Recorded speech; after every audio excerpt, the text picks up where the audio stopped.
So it's been 2 years basically 2 years since I've started this journey. So I could definitely talk about that and how it has impacted my life in the past 2 years. And also, I can't believe I've never told you this yet. I'm actually very sorry about that. It's one of those things that I keep thinking I tell my friends. Yeah.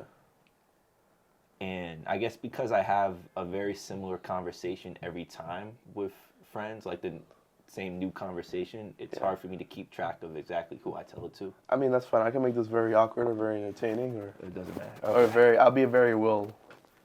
Yeah, just be.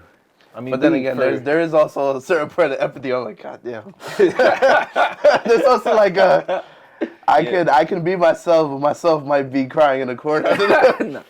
Nah, it'll be alright. All right, Yeah, we'll talk about that. So you're basically saying, it's also, I'm gonna do this a lot because it's a great way to start. Like if I cut this up in little reels and stuff, it'll get straight to the point. Okay, cool. So you Recording? basically told me, yeah, we're off Okay, recording. cool. Everything's been recorded. All right. If you're comfortable, talk about it. Yeah. So you're having trouble with your eyes, or you're gonna lose your eyesight in the matter of a couple years? Yeah. So, should I run through the story itself? Go through So I'll run through the story. So 2 years ago, I'm getting my my license renewed, and I have to take a vision test. Yeah. And I do the vision test. Like I go to like AAA, whatever. And they're like, "Hey, you passed, but like barely." So I'm like, "I passed." Right? They're like, "Yeah, but like, I have to like renew your license, but like you should probably like see something." So they, what? I haven't seen the eye doctor in like some years, so let me do that. So I see my eye doctor, who I've been seeing since I was a kid. You have an eye doctor? Yeah, I have an eye doctor. Do you wear glasses normally? No. When I was why do you have an eye doctor? So that's a stupid question, but why do you have an eye doctor? No, that's not a bad question. I guess because for me, I know that my parents and people in my family are blind. Yes. At the same time, like the times I've struggled with my vision, I'm just like, when it's time for me to get glasses, exactly. I'll get glasses. I feel that. So when I hear like, I have a primary eye doctor, I'm just like, so you don't wear glasses, or you didn't used to wear glasses, but you still have a primary eye doctor? No, yeah. Okay. The reason for that is because my mom had pretty good insurance. Got it. My mom worked for the county. Got it. Just had good insurance. So she just wanted to use everything at her disposal. Got it, yeah. But I never had perfect vision, so I was always prescribed like reading glasses. I never wore them. Never in my life. Maybe for like a day in class and whatever, but then I would like break them or lose them or just not wear them. Yeah. But basically, I go back to my eye doctor. I hadn't seen them in a few years. I don't know exactly how long. And we did like the same test I always do. And she was like, "Hey, like, I see." She was like, "Hey, I see something like in your eye, but I don't know what it is. So I'm referring you to a specialist." Yeah. And that may be even more information than she actually gave me at the time. Like, literally, when I tell you, like, I saw this doctor who I've been seeing pretty much my entire life since I was a kid. Yeah. And she was so, like, cryptic and also, like, but actually concerned. Yeah. When she was telling me, like, "Hey, I see something. I want you to see a specialist." Like, that's like the information she gave me. So she probably knew something and then was just like, "I'm just gonna." Yeah. Okay. Yeah, exactly. She was like, "Yeah." I mean, she's like, "I'm. This is above what I do here." Yeah. But I've studied this. So yeah. Okay. Like, I see some shit, but like I can't be the one to tell you what this is. So she referred me to a retinal specialist. Yeah. I think the word is an ophthalmologist. So I see one. I do a little test, and then this specialist. You have something here. Oh, my bad. No, you're good. No, keep right here. No, right here. Yeah, keep going. Yeah, you're good. All right. Thank you. It's just that this camera's gonna catch that, and you're gonna look back at it, and you're gonna be like, "Damn." This nigga didn't tell me I had some shit in my face. So you got some nut in your face. Yeah, wow. No I'm gonna keep that in. No diddy. But this went from a very. Go ahead. Went from a very like Oh, this is two great educated black men. Damn, these some niggas. Go ahead though. No, but basically, oh yeah. So I go to this specialist, and this dude is like, basically we do the test. He sits me down in his office. He's like, hey, I think I know what this is, but I'm gonna refer you to a new like a specialist, some whole other dude, because he's supposed to be like really I guess prominent in the field, and like if anyone will know and will be able to confirm something, it's him. So how do you, throughout the process of, hey, you got something in your eye, to you have a problem, to you have a problem, I probably know what it is, but I'm still not qualified. It's so niche and so big. What was your like thought process? Like so after the first time, hey, I see something, to there's something here, I just can't. Like what? So take me back to the first time. I see something. What that like? It was kind of like, I mean, I don't know. I'm not dumb, but I'm like, oh, okay, this must be serious. I don't know what's going on or what it is, but it's serious enough for my doctor to not feel comfortable telling me any more information. Okay, now go into the second time. Now I'm like, all right, what the fuck is going on? Because like, all right, I saw the specialist. And now they're not telling me what's going on. So I'm like, fuck. Like, actually, what is it? Okay, now tell me. So now tell me. Oh, in this, so timelines are really important in this. That's what story, I was about to. Which like how long from one specialist to the next? Because I know to go from one doctor to the other is like 4 to 5 weeks. Yeah. So it was definitely. It was probably a little less than 2 months before I saw the second specialist. Got it. So 2 months. It was less. Okay, so between maybe 6 weeks. 6 weeks. Let me say 6 weeks, maybe. And then now the third specialist. So this was maybe 6 weeks. By this time, it's still the spring. And around this time, I had my girlfriend at the time had recently broken up with me, because and I remember that specifically because the day that we broke up was the day that I got my these pair of glasses. Got it. And it took about a few weeks I got a prescription from my original eye doctor, just because they're like, hey, just so you can like wear these and have these. And in that time, my girlfriend and I broke up. Literally, like the day that we broke up, I like had my new glasses on. She was like, hey, those are your new glasses. I was like, yeah. She's like, oh, by the way, we're broken up. I was like, cool. It didn't go like that, but you know what's funny? Yo. Up until today, I did not know that you wore glasses. I never. Bro, I did had glasses. I'm looking through it. For the last year, I've seen you maybe like 6 times. I've never noticed your glasses. That's hilarious. I've never noticed your glasses. Yeah, bro, I've had glasses. Until today. Until like you were sitting there, and I'm like. And in those old videos, you'll see me wearing glasses. That's crazy. But keep going. Yeah, but so I see this new doctor, this new specialist. They're like, hey, see a new specialist. So I'm like, cool. I go to this dude in the city. This is like the start of the summer. This is start of summer 2022. Yes. Or the end of spring 2022. And I go, and this time going to the doctor was like, because, all right, I'm kind of like, feel like I'm getting like pushed around, going through the motions, like whatever, like they're not giving me straightforward answers. I just want to learn some shit. I just want to have like something concrete. And I go this dude, and the test we do now, it's like a little more extensive. And like doing the test with this specific doctor at this specific place, it was really, honestly, it was really scary, just because they had me doing like specifically this one test where it's like the EKG machine. I think that's what it is. Like they have it like on the heartbeat, like when you watch the TV shows, you're in the hospital, like it's showing people's heart, like do. So they had one of those, but the wires were connected to I'm forgetting the word that you put in your eye, contact lenses. Okay.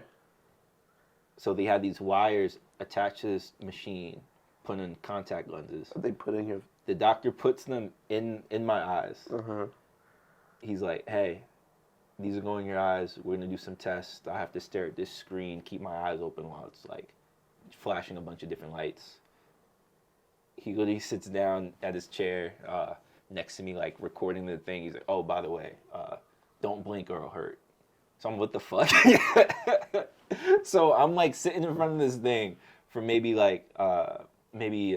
2 minutes, 3 minutes, kind of just watching these things flash, just like eyes twitching, trying to keep them open, with these wires just like in my eyes. And then he takes them out. He's like, all right, cool. Now I'm going to turn off the lights in the room. I'm going to let your eyes adjust to the darkness, and then we're going to do it again. Okay. So I'm like, oh my God. And I'm just like, this, I was like, I've never been to hell. Yeah. I'm like, this has to be. Okay. This has to be like a part of it. Okay. This has to be hell adjacent. So we do that same test. To this day, I'm still like terrified of this test. We do this test again. I'm so terrified of this test that the next time I saw this doctor, I like begged the one of the assistants, hey, can we please not do this again? And she was able to like do something else. Like she was able to do something similar. Yeah. I was like, can we please not do this test? I can't do this test again. So I did that test with that doctor. We went through everything. He basically sat me down afterwards, and he was like, all right, based off the test that we have and the information that we've been provided, we think that you have this genetic condition called Skarsgård's, which is basically like if you remember anything from like, I don't know, like middle school, high school, like biology, like you have like recessive traits. You get like genes from both parents. Yeah. This is one of those traits where you need like this recessive gene from your mom and your dad, and it just happens to show up in like your genetic code, your DNA. So it's like one of those things that's super unlikely to occur. Yeah. So like my mom and my dad would need to have this gene, not that they show any symptoms, but just they need this gene in their genetic code, and then just by chance it would need to pop up in my genetic code. Yeah. So that's what the doctor thought it was based off of like what he saw in my eyes, which was basically like they described it as like a fatty tissue in my retina. Okay. And off his own research and just like understanding and studies of like what this disease looked like, he was like, I think it's this thing. The only way we can be certain is if we do like a blood test. So they took my blood that day, and they're like, hey, I think in a couple weeks, we're going to have your information, we're going to have your test results, and we'll be able to tell you whether this is Skarsgård's definitely, or whether it's inconclusive, or whether it may be something else. I'm like, cool. I'm like, all right, cool. At this time, I'm like, all right. I don't really know what's going on with my eyes. They tell me it may be this thing called Skarsgård's. I don't know, whatever. And as I say this, I forget to mention that Skarsgård's is basically a disease where your central vision, so everything that's not peripheral, starts to deteriorate over time. And they don't know, and you never know if it's going to deteriorate all the way, if it'll stop at a certain point, how long it'll take. It's basically like your vision just starts to deteriorate and disappear and go away over time. There's no cure for it. There's no like known treatments for it. It just happens, and you can't tell like how it's gonna progress. Like, so I'm just like, I may have this thing called Skarsgård's, which will just make me blind over a certain amount of time. But at least I'll be able to know at least I'll be able to be a part of any clinical trials if they pop up. At least I'll know something. And then within those 2 weeks before getting my results, the doctor I was seeing left that hospital, went to a different hospital, and my blood results were basically lost. So I spent a big chunk of that upcoming summer just going back and forth to that same hospital, the initial hospital, just like, hey, do you have my blood results? Hey, can you like get me in contact with the doctor? Hey, like, do you have any next steps for me? And then basically being like, we don't have any of the information you're asking for. Yeah. So I was basically like in limbo, summer 2022, not knowing exactly what was going on, this, that, and the third. And it wasn't the best decision for me to do, but kind of after that summer, I basically gave up and was just like, well, fuck it. I'm going to try to reach out to my other doctors I've seen, my eye doctor, the first specialist. Maybe they can like get me in contact with New specialist? This doctor who I saw. Maybe they can help me out. Maybe they can offer some guidance. But like, it was just like I just got tired of just trying to like, I guess like trying to find this dude, find the information like, on my own. Yeah. So fast forward. Yes. So I'm assuming you got a new doctor. So no. Okay, so you found that old doctor, or you found the blood results? Eventually, I found the old doctor who had the blood results. It took some time, and a new girlfriend, the one we were talking about earlier, who was one, I met this girl who knew about the specific eye condition they thought I had. Two, she worked in a field where she was able to kind of like offer me some insight, especially like into how to locate this guy and find him, which she was amazing with. And three, she was kind of like, I don't know, I guess like having someone invested. Yeah, she was very invested and really pushed me to find and was really supportive in that. And so she helped, and I did find the same doctor. And he was like, hey, I remember exactly who you are. I actually have your results, which came back inconclusive, whatever. Fuck. But I want you to come back and see me for a new visit. Yeah. So I came back, saw him for a new visit, did the same test, except for that exact eye thing. They did a substitute for me, which I really did appreciate, because that shit sucked. And at the end of it, the doctor said, hey, your eyesight got worse. We don't know exactly what it is, because the blood results came back inconclusive, but we'll basically let you know if any clinical trials pop up or something. I'll tell my other doctor friends about this specific case. So even after the second test, it was still inconclusive. Yeah. So you had 2 inconclusive test results from your blood work. I'm sorry. So we did the blood work, that came back inconclusive. Yeah. And then, my bad, the second test was to see how my eyesight had progressed. Oh, and it got worse. Yeah, and it got worse. So no, we didn't do a second blood test. Did they say how or why it got worse? Did the fatty tissue in your eye get bigger? Or I think it did a little bit, but the big thing my doctor, I guess, emphasized to me was that the vision got worse. Specifically, he didn't emphasize like the fatty tissue part. Yeah. He just emphasized like the vision got worse itself. And again, like, not exactly sure why. Yeah.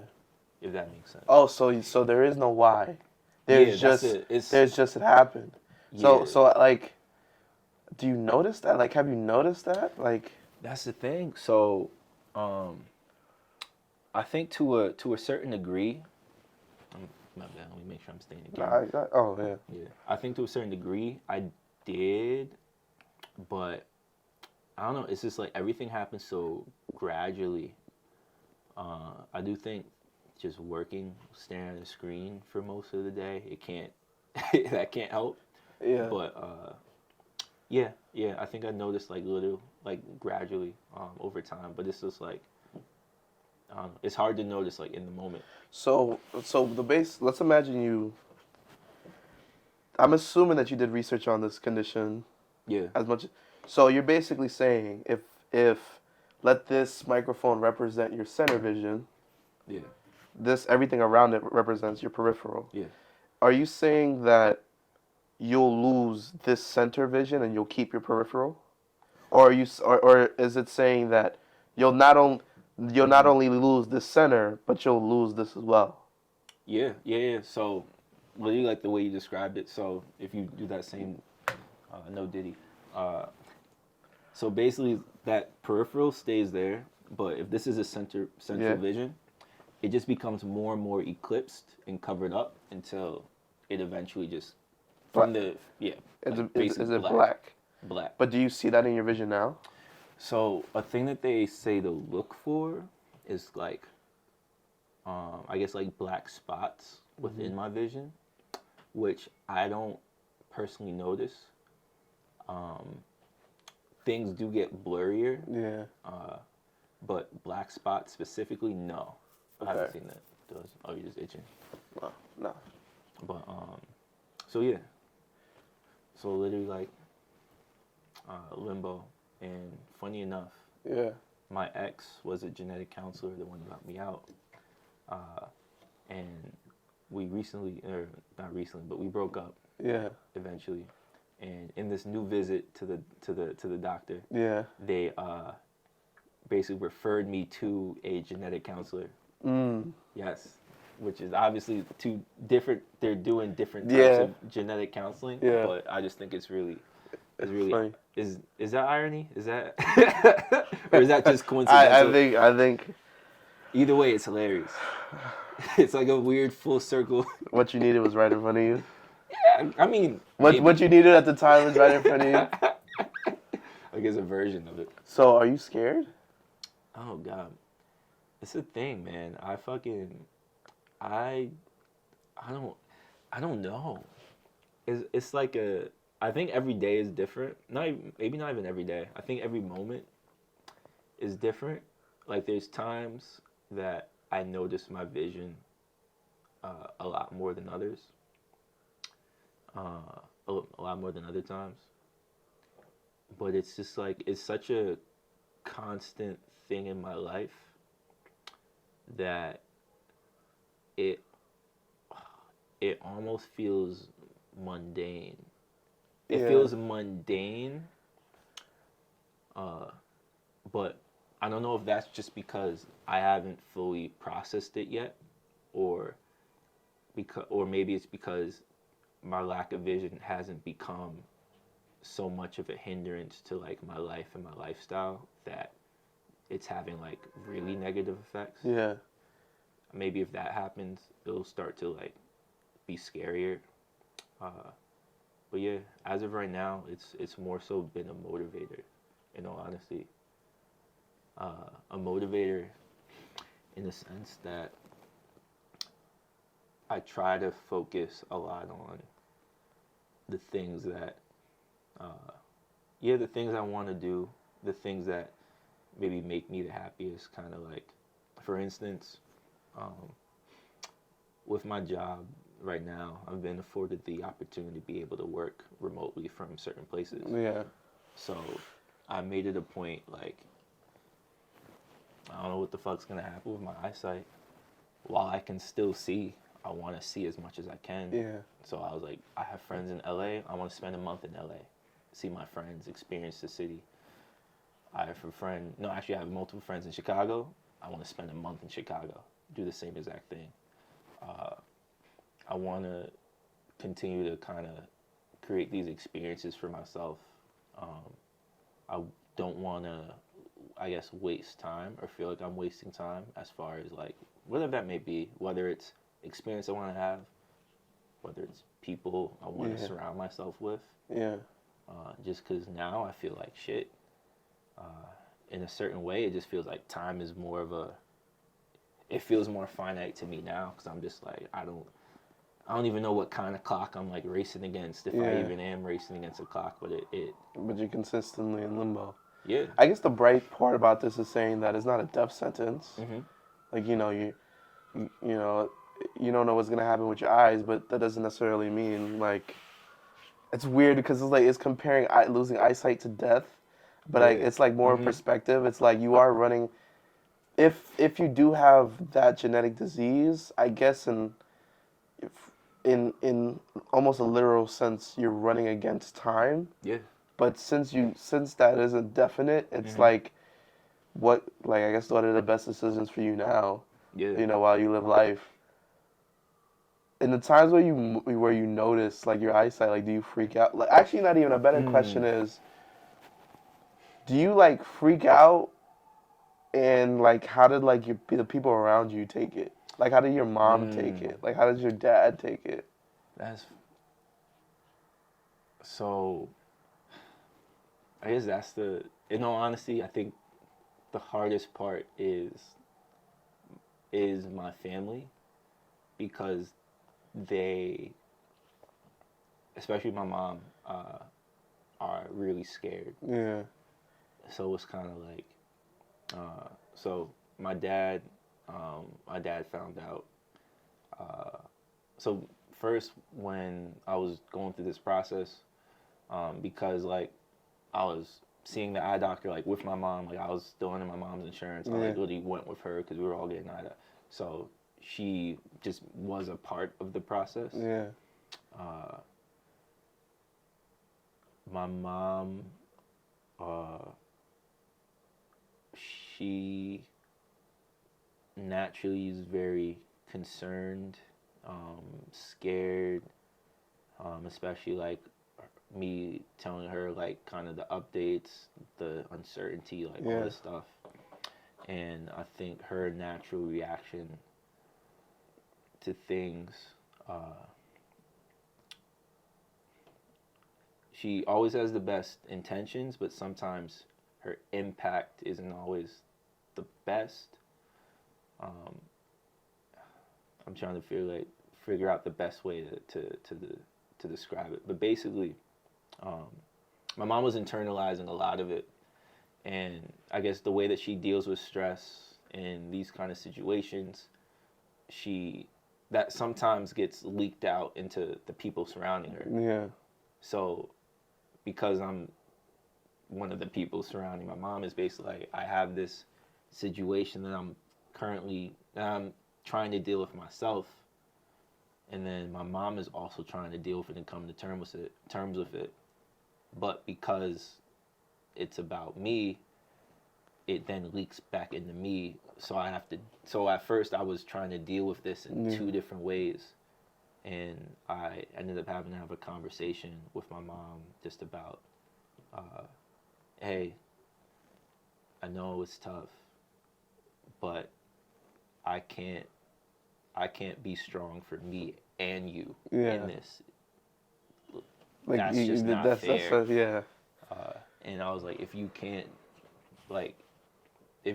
do this, then I won't tell you but I can't be strong for both of us or be the one to. Yeah. So that was a tough, I guess, realization. Just because it, I don't know, I didn't want. It feels. I think that's the thing that sucks, man. Because I wanted to support and be there for my mom, but I know that this is not one of those situations where I can be that person. You cannot be in support for your mom for having something that she cannot control that then was passed down to you. Yeah, exactly. And then that you are the person that is like afflicted. It's affecting. So I understand that part about it. That part was really tough. I don't know. That's a tough one. I think. Well, thank you for sharing that. That's one. I think that, and the thing that sucks about this whole entire situation is still, you do not have a concrete answer. Nah. But I'll still say this. If I guess like, I guess that makes the next, like, 10, 20, 15, 30 years more worth living in the places that you can now. I mean, when I walk, I mean, I walk out of spaces and places, and I'm like, my eyesight's going too, not to the same extent. But, like, I guess it's just attrition and getting older.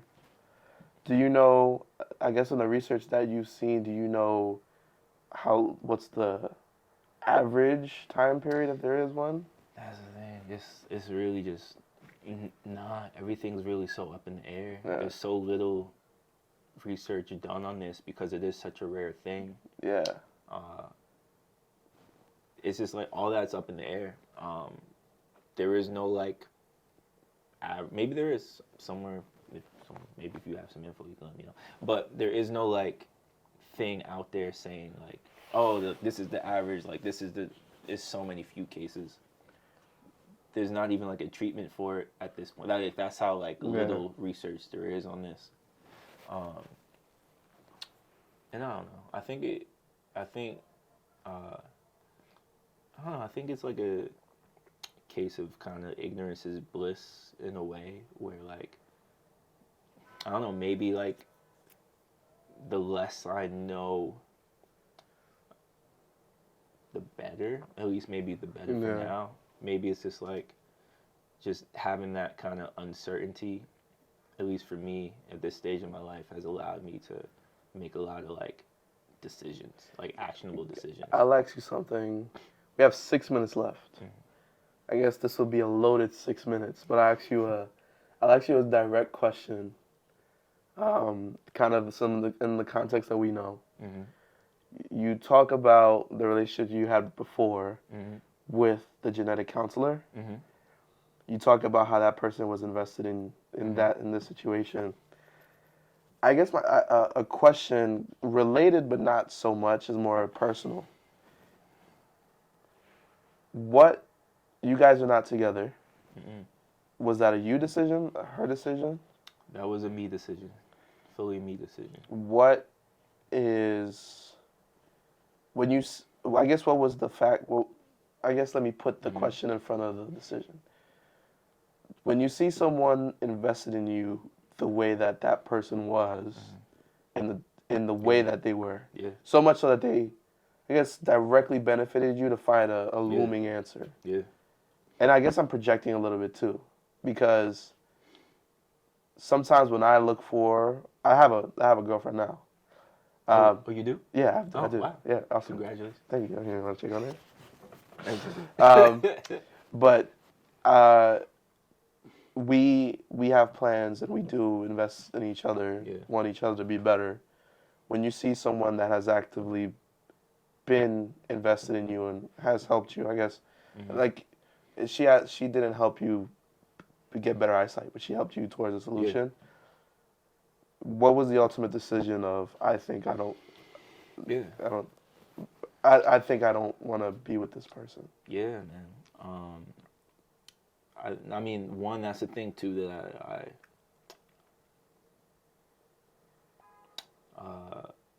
I got into a relationship with this person who is an amazing person, was an amazing girlfriend, all that. And one of the reasons why, among other reasons, because her just being a great person, but was because I found someone who understood to a certain degree like what I was going through. Mm-hmm.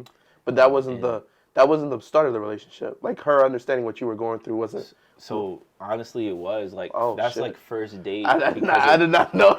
I did not know that. Wow. Yeah, like okay. First date. All right. It was going really well. And it's funny. I remember the whole thing.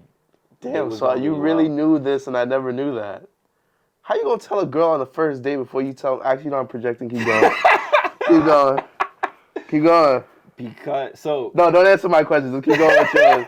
Don't worry about me. I'll be okay. Keep going. Yeah. So it's kind of like she was a genetic counselor. She understood genetics. Yeah. I was told I have this genetic disease. Yeah, so it was like after a few drinks and a couple hours, yeah. naturally I feel like you understand how that can Yeah, come up. yeah. And I guess to finally get to your point, that was having someone who understood was such a big reason that I was in the relationship. I'm not saying it's the only reason. There's many reasons, but that was a big reason. And even with that, I knew that just being, I guess, just having gratitude and thankfulness towards someone didn't make for a fulfilling relationship for myself. Yeah. So basically, like, when making the decision to end things, it was tough because I was like, this person really helped me a lot, especially at a point in time where I felt like I just didn't have a lot of hope of it, and but that doesn't. Mm.